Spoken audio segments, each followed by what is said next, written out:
Hello? How do we start this? It's like, hello?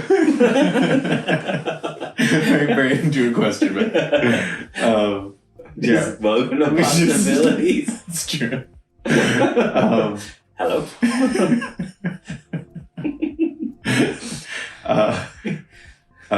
Hi, my name is Cecil Walker. And I'm Adam Frower. And this is Possibilities. Today we're going to be chatting about self-confidence, which feels pretty universal. I think that kind of fits its way into all sorts of topics and things and activities and goals and everything. Mm-hmm.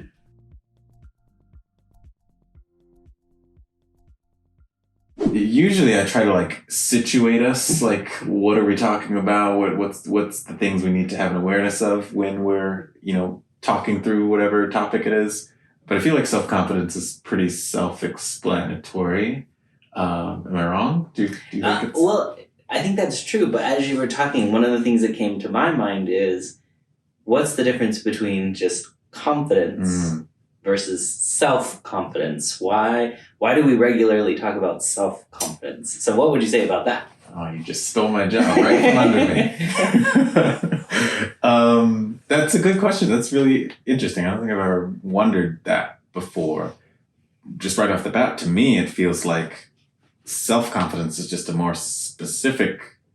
I don't know that there is that wide of a difference between the two of them, but self-confidence feels more specific in that you might be a more confident person in general should you feel like that specific kind of self-confidence.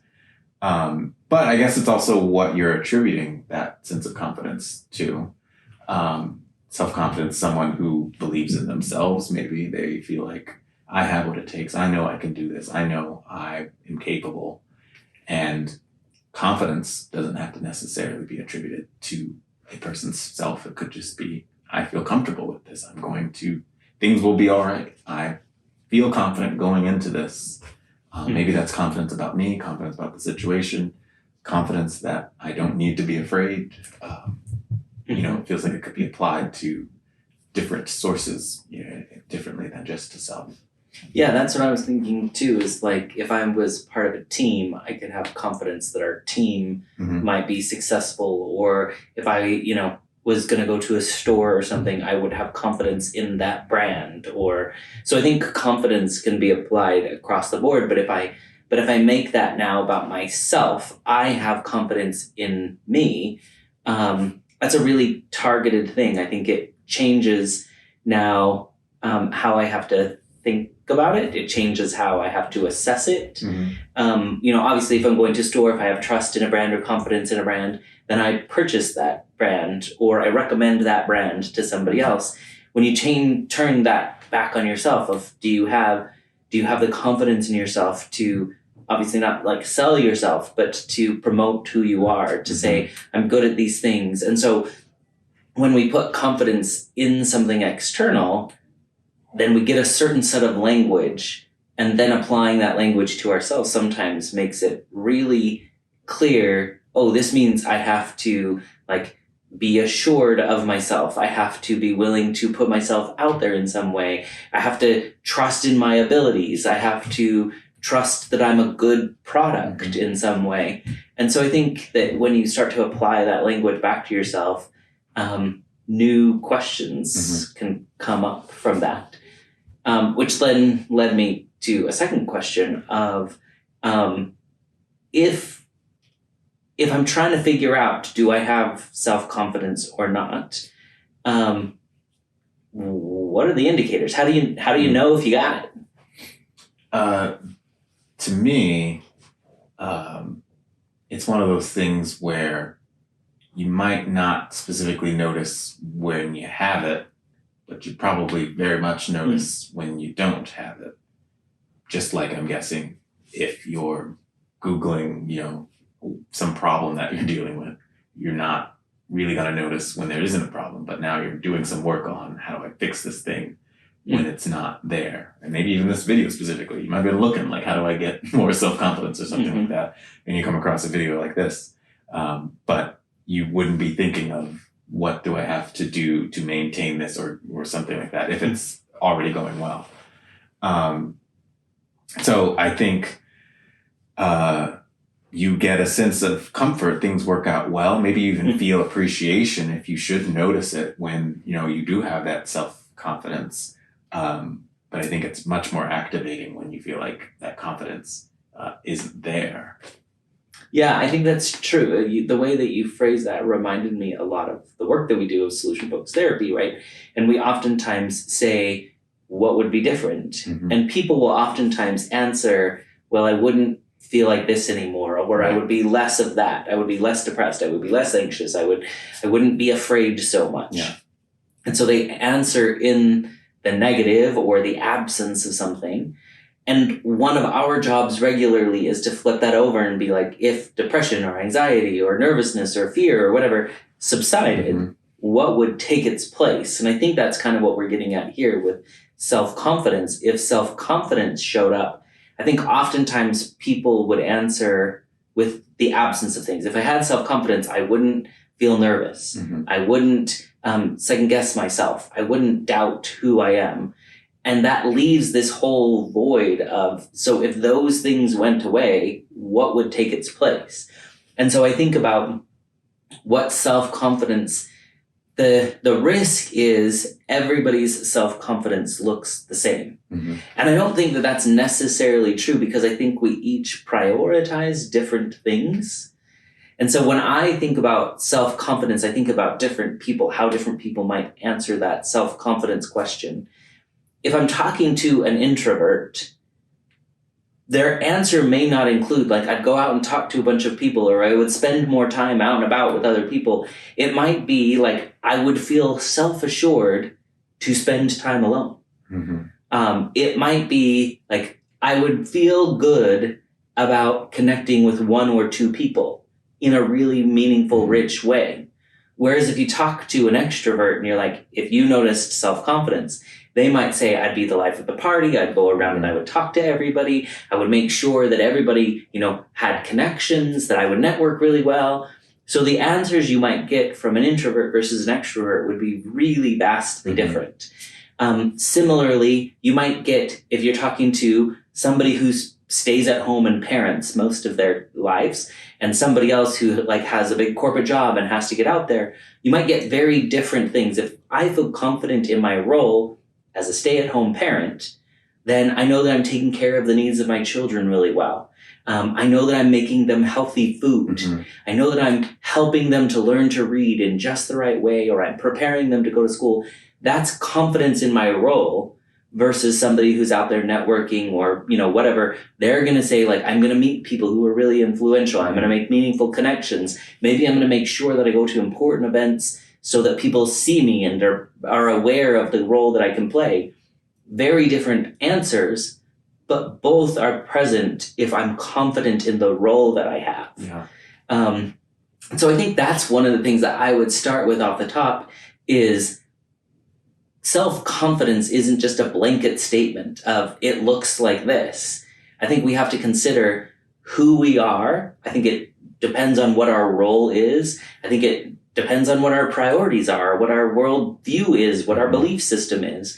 Those things all impact what does confidence mean to me. So I think one of the things I would say is part of getting self-confidence is first understanding what does that mean to me as an individual. Yeah. You made several really powerful points.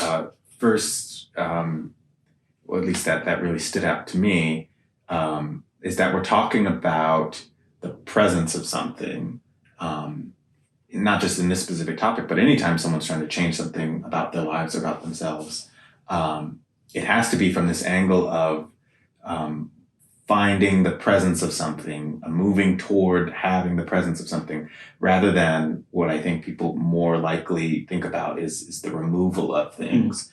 Probably because, like we said at the beginning, it's more noticeable when there's a problem. It's more noticeable when there's this bad thing is happening or this bad feeling is happening. And so I want to remove that thing. But that's not how reality really works. We have to have something there. Everything is the presence of something. kind of like, in middle school physics class, they teach you about like there is no cold, there's just either the presence of heat or the absence of heat, and something is filling, the voids in all these different ways. So I think it's exactly like that, and we can be much more constructive in moving towards what we want to move towards when we think about it that way. So we have an idea of like, what am I putting here? What's going to show up when I get to that place? What am I trying to do? And then the second thing was, I very much agree that there isn't one image of self-confidence, which I think we can all, unfortunately, be kind of convinced of. If I become more of this certain kind of a person, I'll look like that thing, and I want to be that thing. I want to be whatever that ideal image of what I think I'm supposed to be, or what I think society thinks I'm supposed to be. But yeah, I think it gets played out in very, very different ways. I think I was much less self-confident when I was younger. And now, I don't know if it's confidence or I just don't care. But it's now I feel much more confident in myself and my abilities, in how things will work out and be all right. But I think that's very different than the confidence that I can see other people around me will sometimes see in themselves. The self-confidence that they portray, I would describe differently than the self-confidence that I feel in myself. Just like those juxtapositions that you were describing, it might come out in different ways in their different roles, maybe accentuating their different personalities. And I think it comes from, some of these questions that we ask in therapy of like, what do you want to do with that? If you wake up with self-confidence, what then? What do you use the self-confidence for? What differences does the self-confidence make in your life? And I think everybody has totally different answers to those kinds of questions. And so, of course, it's going to look different when it starts to come out. So I think if someone's trying to gain self-confidence, if they can answer those questions for themselves, not only will they find themselves moving toward more self-confidence, but it'll actually be a better fit of what self-confidence looks like for them when it's in their life and how they use it and all the differences that can make for them, rather than them trying to like fit on this glove of generic self-confidence, or, what I saw on TV, on Instagram, in a book of what I think self-confidence is supposed to be. And it just never seems to totally fit. It just feels out of character, feels like it belongs to someone else or to some imaginary ideal person. And it's not quite my self-confidence. I think that's how you get around that. Yeah, I think one of the things that came up for me as you were talking is that in addition to it like being a really unique thing, I think it also comes down to like value system. Confidence for one person, I'll give an example of my wife. My wife is a very relational person. I wouldn't say necessarily she's like really extroverted, but she really cares about relationships and meaningful relationships. And so one of the things that she does in order to like foster relationships is she shares food that she loves. And by share, I think this is, so many cultures bring people together through food. And so one of the things that she will do is she'll make things that she knows people like. She remembers, oh, I know so-and-so likes this, or I know they have this allergy. And so she'll conscientiously make things that she knows that they like. If you asked her, does that help you to be confident? Does that help you to feel self-confident? She would probably say no. But as an outsider, I look in and I say, as a cook, she's a very competent cook. She knows. So I think having knowledge is a component of confidence. So competence fits into competence. I think the other thing is she doesn't necessarily second guess, right? She remembers. She has committed to memory things that are important. And so therefore it's not debilitating when somebody comes over. She just knows, okay, they like this, they like that, and she can move forward without question. And I think that similar kind of a thing we do in different arenas is we have skills, we have memories, we have knowledge, we have this experience that just helps us to move forward without second guessing, without getting debilitated by inactivity. And so I think it's both competence, but also capability. that as my capability goes up, then my confidence goes up. But also as my competence goes up, my capability goes up.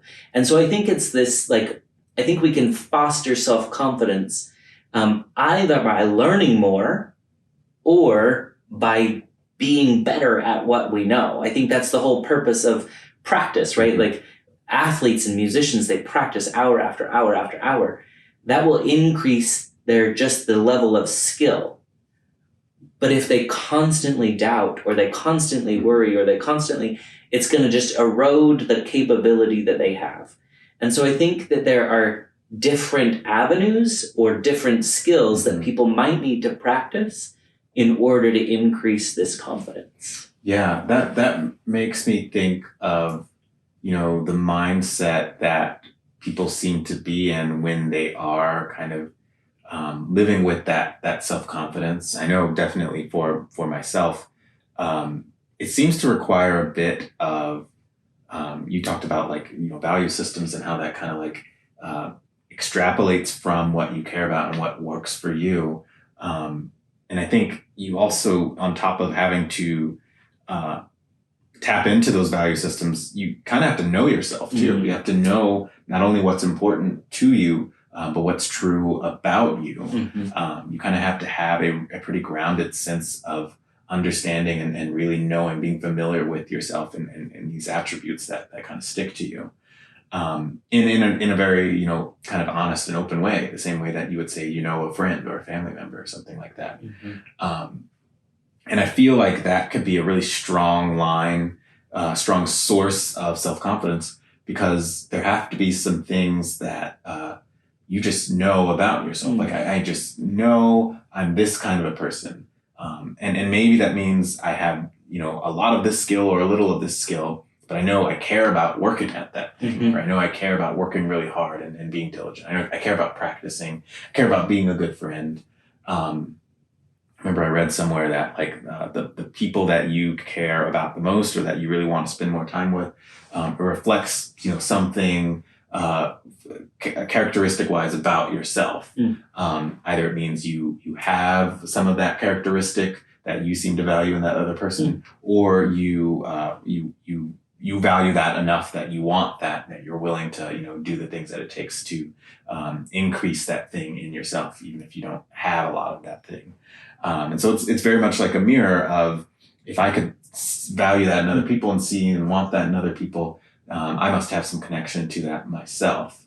And so I think knowing yourself in that same kind of a way that you would know what you value in other people, then you can begin to kind of say, well, why should I doubt that I can give this speech that I need to give, make this presentation that I need to make, deliver on this thing someone asked me about, be good at my job, if I'm leaning into these things that I know are the reason why I'm in that job in the first place. When you know what you know about yourself, it pulls away, it makes it less conditional, it pulls away the room for, well, here's why this might not work out, or why I don't feel too good about myself, or why I'm unsure about, how things are going to play out.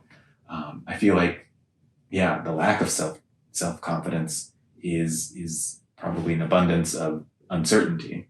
And you can kind of erase that when you find more certainty in yourself. I really like the connection around knowing yourself.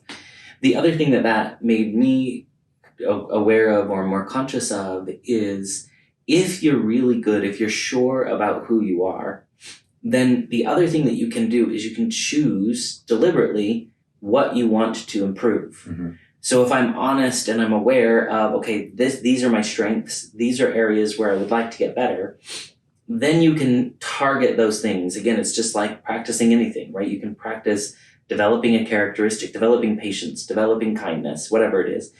And you have to be really thoughtful about okay, how will I know? Again, how will I know that's present? And then simply tracking. If we put it into a really concrete example, if I want to be able to, if my confidence comes from my physical physique or my ability to perform athletically or whatever it is, I can say, okay, I can do in 3 minutes, I can do X number of push-ups. And then the only thing that you need to do in order to see improvement is track it. Mm-hmm. Time 3 minutes over and over and over. Keep track of how many push-ups you do. And just by nature, you'll get better. You'll get stronger. You'll be able to do more push-ups. And so then when you have tracked it well, you can look back and say, look, I'm X amount better than I was before. Mm-hmm. That practice, that deliberate practice increases confidence, because now if somebody says to you, do 30 push-ups, you either know you can do it or you know you can't. You know how close you can get to it. That same mindset applies to other things. If I want to, be a more thoughtful person, then maybe what I do is I say, I want to try to remember as many birthdays as I can. I want to reach out to people on their significant days, say something meaningful to them. So all I need to do is track how many birthdays do I know? How many birthdays do I attend to? How many birthdays do I reach out to people and say, I'm thinking about you today. This is something I really value about you. And then you can go back and track. And so I think when we look for self-confidence, sometimes we keep it in this like abstract, like I just want to feel better about myself. Yeah. But I think part of how we have to practice it is to concretely say, if I do these kinds of things, I'll be this kind of person, and I can feel good. I can feel confident about the kind of person I am because I'm behaving consistently with who I want to be. And so I think it's oftentimes bringing it down to something that I can practice and track. And then inherently, I can identify as that kind of person, which makes me more confident. Yeah, that makes it sound like it boils down, a lot of our conversations do, boil down to intention. If you are living in this very intentional way that's aligned with what you care about, what you set out to be like and work on, it somehow, that's one of the most significant byproducts is you get that self-confidence. And it almost seems layered too, that for self-confidence, your self-confidence has to show up in whatever kinds of ways. And I want to be a thoughtful person. I want to be an athletic person.